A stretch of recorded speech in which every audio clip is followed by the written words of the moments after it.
नमस्कार दोस्तों, मैं सतीश सोमन आपके अपने YouTube चैनल श्रेष्ठ भारत में आपका स्वागत करता हूं। तो दोस्तों, आप सब कैसे हैं? आशा करता हूं आप सभी अच्छे होंगे। दोस्तों, आज पढ़ेंगे हम संविधान की जो विकास यात्रा है वो पढ़ना है हमें, और उसमें पढ़ना है हमें चार्टर एक्ट 1853, जो चार्टर एक्ट की सीरीज का एक अंतिम भाग है। ठीक है दोस्तों, पढ़ते हैं चार्टर एक्ट 1853। दोस्तों, सबसे पहले जो 20 साल की सीरीज आई थी उसकी शुरुआत हुई थी रेगुलेटिंग एक्ट 1773 से, और सबसे पहली की क्लास में हमने रेगुलेटिंग एक्ट 1773 ही पढ़ा था। उसमें कंपनी, उसका जो उद्देश्य था वो कंपनी पर नियंत्रण स्थापित करने का था। कंपनी पर ब्रिटिश सत्ता का या ब्रिटिश संसद का या ब्रिटिश क्राउन का नियंत्रण स्थापित करने का उद्देश्य था। पहला आया रेगुलेटिंग एक्ट 1773। सबसे पहले आया रेगुलेटिंग एक्ट 1773। Regulating act 1773। इसके 20 साल बाद फिर एक आता है, उसमें 20 जोड़ते हैं तो चार्टर एक्ट की पहली सीरीज चार्टर एक्ट 1793। ठीक है दोस्तों, इसमें कहा गया कि जो कंपनी का जो प्रसार है, कार्यकाल है, उसको 20 साल के लिए और बढ़ा दिया जाएगा। कंपनी के कार्यकाल को 20 साल के लिए और विस्तार दिया गया, तो 20 साल इसमें और जोड़ देते हैं हम। तो चार्टर एक्ट अगला वाला आता है 1813। भाई इसमें ये हुआ 20 साल का, 93 में फिर हुआ चार्टर, फिर 20 साल का आया, तो भाई 20 साल के लिए कंपनी के कार्यकाल को बढ़ा दिया जाता है। अब कंपनी से बढ़ाने से क्या, कंपनी को क्या लाभ होता है? कंपनी को एक सुरक्षा मिल जाती है कि उस 20 साल के अंतराल में उसको कोई छेड़ने वाला नहीं है। एक तरह का हम कहते हैं उसका व्यापार पर एक एकाधिकार स्थापित हो जाता है इस जो टाइम पीरियड के माध्यम से। भाई अब यहां 20 साल के लिए क्या दिया कि कंपनी का जो कार्यकाल है 20 साल के लिए बढ़ा दिया जाएगा। अब बढ़ गया 1813 तक। फिर कहा गया कि कंपनी का जो कार्यकाल है वो पुनः 20 साल के लिए बढ़ा दिया जाता है। अब हो गया चार्टर एक्ट 1833 में।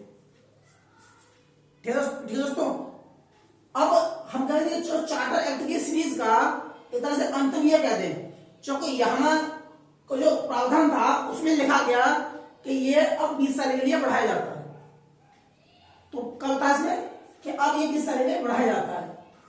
अब हो जाता है 1853 में। यहां का बढ़ा हुआ अब यहां आएगा, यानी लास्ट कौन सा है?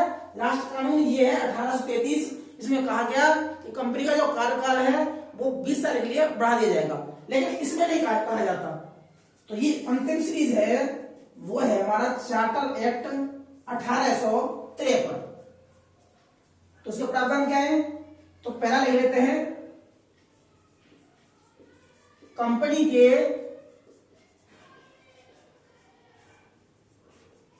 कार्यकाल विस्तार समाप्त कर दिया जाता है। ठीक है, यानी कि जो इसकी एक जॉब सिक्योरिटी थी, जो काम करने की एक सुरक्षा थी कंपनी की कि 20 साल के लिए बढ़ाया जा रहा है, 20 साल की अवधि में कोई इसको छेड़ने वाला नहीं है, एक तरह से क्राउन भी इसको छेड़ने वाला नहीं है। अब वो जो सुरक्षा है अब यहां खत्म कर दी जाती है। अब हो सकता है कि 2 दिन बाद उसे खत्म कर लें, 2 साल लग जाए खत्म करने, 20 साल भी लग जाए, या और भी आगे लग सकता है, लेकिन इसमें कुछ कहा नहीं गया कि कितना कंपनी का तो कार्यकाल आगे चलेगा। तो पहला हो गया कंपनी का जो कार्यकाल है उसका जो विस्तार था 20 साल का, हर 20 साल में वो समाप्त कर दिया जाता है। दूसरे में क्या था कि हमने पढ़ा था पिछले में 1833 में, सबसे पहले पढ़ा हमने रेगुलेटिंग एक्ट 1773 में, कि जो गवर्नर जनरल की जो काउंसिल होगी, एग्जीक्यूटिव परिषद होगी, काउंसिल होगी, उसमें 4 सदस्य होंगे, यानी कि एक गवर्नर जनरल और 4 सदस्य पूरी काउंसिल होगी। ठीक है दोस्तों। अब 33 में कह दिया गया कि इसको खत्म किया जाता है, 4 में से 1 हटा दिया जाता है अगले में। अब हो गए 3, इसमें 13 में खत्म कर दिया गया था, ये खत्म किया 13 में। अब होगा G3, 13 में 1 कम हो गया। 33 में यह हुआ कि एक जो विधि सदस्य के रूप में एक आदमी और आता है। 33 में क्या हुआ, 13 में क्या हुआ, जो 3 रह गए 1 खत्म हो जाता है, 1 चला जाता है। अब 33 में क्या होता है कि विधि सदस्य के रूप में काउंसिल में एक आदमी शामिल होता है, वो सिर्फ विधि सदस्य के रूप में ही सलाहकारी के रूप में काम करेगा, यानी कि वोट नहीं डाल सकता वो। ठीक है दोस्तों, इसे कहते हैं अस्थायी तौर पर यहां पर। अब दूसरा काम यह हुआ 1853 में कि जो चौथा था मेंबर विधि सदस्य वाला, वो था पहला कौन है हमारा, मैकाले। अब उसको नहीं हम कह रहे, लेकिन जो एक मेंबर था, एक जो पद था, उसको अब स्थायी कर दिया गया। अब जो फिर दोबारा से गवर्नर जनरल और 4 सदस्यीय काउंसिल रहेगी। ठीक है, दूसरा लिख देते हैं विधि सदस्य को स्थायी मान्यता दे रहे हैं। तो पहला कौन सा है, कंपनी का कार्यकाल 20 साल का था, वो खत्म कर दिया गया। दूसरा है जो विधि सदस्य था, उसको अब स्थायी मान्यता मिल गई कि वो अब स्थायी मेंबर काउंसिल में रह सकेगा। तीसरा क्या है, तीसरा है जो संसद होगी, संसद एक मिनी संसद के रूप में काम करेगी हमारे यहां, और उसका नाम होगा केंद्रीय विधान परिषद। या हम यूं कहते हैं दूसरे शब्दों में कि केंद्रीय विधान परिषद का गठन 1853 के एक्ट में हो जाता है पहली बार। ठीक है, अब ये क्या रहेगी, ये काम करेगी मिनी संसद के तौर पर। बड़ी संसद कौन सी है, इंग्लैंड में जो संसद है ब्रिटिश पार्लियामेंट, वो एक बड़ी संसद है। उसी की तरह सेम जो काम है वो यही काम चलेगा। इसे कह देंगे मिनी संसद। इंग्लैंड की ये जो ब्रिटिश पार्लियामेंट है, उसका एक छोटा सा रूप है केंद्रीय विधान परिषद। अगला है जो इसमें विधान परिषद में 6 सदस्य होंगे, 6 सदस्य मनोनीत किए जाएंगे। इसमें लिखते हैं 6 सदस्य मनोनीत किए जाएंगे। ठीक है दोस्तों, जो केंद्रीय विधान परिषद का जो गठन हुआ, जिसे हम केंद्रीय विधान परिषद कहा जाता है, उसमें जो 6 मेंबर होंगे वो मनोनीत किए जाएंगे। अगला प्रावधान क्या होता है इसमें, अगला प्रावधान ये होता है कि जो 6 मेंबर होंगे उसमें से 4 मेंबर स्थानीय प्रतिनिधि होंगे। तो उसमें कहते हैं 6 में से 4 सदस्य स्थानीय। इसके माध्यम से 1853 के एक्ट के माध्यम से पहली बार ऐसा कानून आया कि जिसमें एक लोकल जो प्रतिनिधित्व था उसको एक परिकल्पना दी गई, उसको स्थापित किया गया स्थानीय प्रतिनिधित्व को, उनको मान्यता दी गई 4 मेंबर को। अब ये 4 मेंबर कौन कौन से होंगे, यहां भी देख लेते हैं। 4 मेंबर जो प्रांतीय सरकारों के होंगे उनके द्वारा चुने जाएंगे, यानी उनके द्वारा मनोनीत किए जाएंगे। वो 4 मेंबर कौन से होंगे, 4 सदस्य स्थानीय, जिसमें से पहला एक चुना जाएगा बंगाल से, एक चुना जाएगा मद्रास से, एक चुना जाएगा बंबई से, और एक चुना जाएगा आगरा से। परिषद के 4 सदस्य होंगे वो स्थानीय प्रतिनिधित्व के रूप में जो केंद्रीय विधान परिषद में उसमें मेंबर के रूप में काम करेंगे। इन्हें कहा जाएगा एक पार्षद, केंद्रीय विधान परिषद का पार्षद कहा जाएगा इसमें। ठीक है दोस्तों, अब इसमें कुछ और प्रावधान है।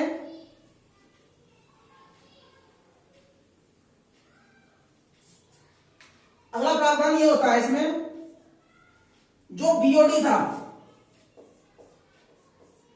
यानी कि निदेशक मंडल बोर्ड ऑफ डायरेक्टर्स, जो उसका पूरा बॉडीज थी डायरेक्टर की, वो थी 26, जिसमें 26 लोग थे। 26 कैसे थे वो? इसमें एक तो गवर्नर जनरल, दूसरा है इसमें उप गवर्नर जनरल, और 24 सदस्य इसमें होंगे। तो कुल मिलाकर इसमें हो गए 26। ये प्रावधान पहले हो चुका था कि इसमें 26 मेंबर काम करेंगे, पूरी जो कमेटी होगी बैंक बोर्ड ऑफ डायरेक्टर की। लेकिन इसमें प्रावधान ये किया गया चार्टर एक्ट 1853 में कि जो इसकी संख्या है 26, उसको घटाकर 18 कर दिया जाता है।